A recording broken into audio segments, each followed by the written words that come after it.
Why money feels hard even when you know the basics.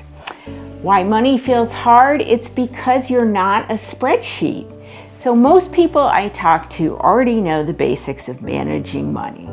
They know they should save more. They know they should pay attention to spending. They know they should have some kind of budget. So here's the question. If we already know what to do, why does it feel so hard? Why do smart, capable, responsible people continue to feel stressed about money? Why do so many of us download budgeting apps? We create financial plans, we promise ourselves things will be different, and then we find ourselves right back where we started a few months later. I don't think that the answer is that people are lazy, and I don't think that it's because you're not smart enough. It's much simpler. Money isn't just math, there are emotions too, it's personal. Money follows us into every part of our lives. So I want to talk about the gap between knowing what to do and actually doing it, because that gap is where most of the money stress lives. So a lot of financial advice assumes that information is the problem. If you just learn enough, you'll be fine. If you have the right budgeting app, you'll be fine. If you create the perfect spreadsheet, you'll be fine. But look, most people are not struggling because they know that spending less than they earn is a good idea. The problem is not information. So you are trying to make financial decisions while also being a human who gets tired, a human who gets overwhelmed, a human who is navigating real life. That is very different than looking at a spreadsheet. And that's where we need to start. So not with judgment, not with shame, but just honesty, okay? So one of the things I hear most often is, I don't know where my money goes. I hear you. So when people say that, they usually think they've made mistakes. But often that is not what's happening at all.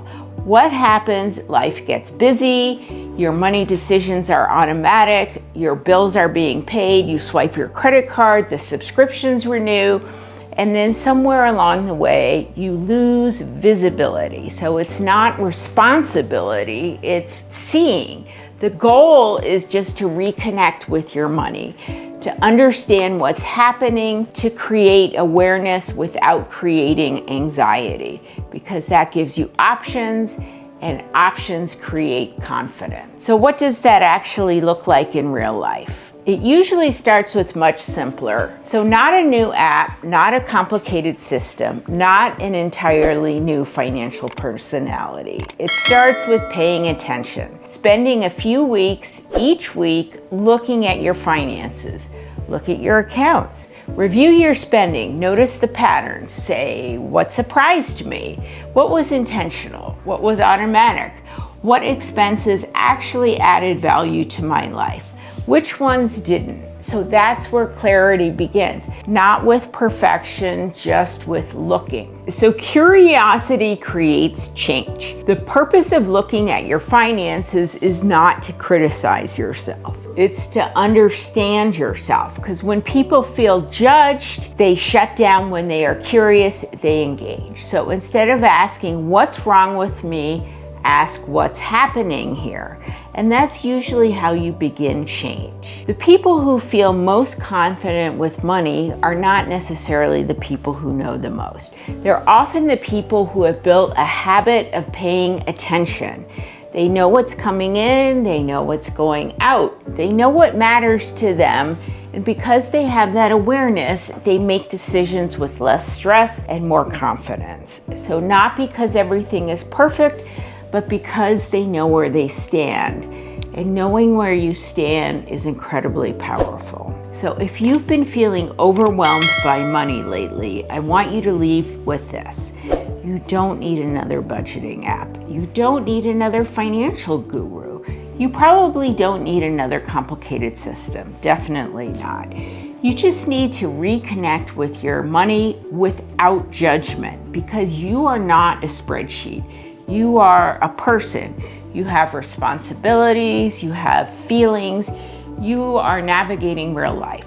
And when you treat money like a human experience instead of a math problem, something shifts. You stop chasing perfection.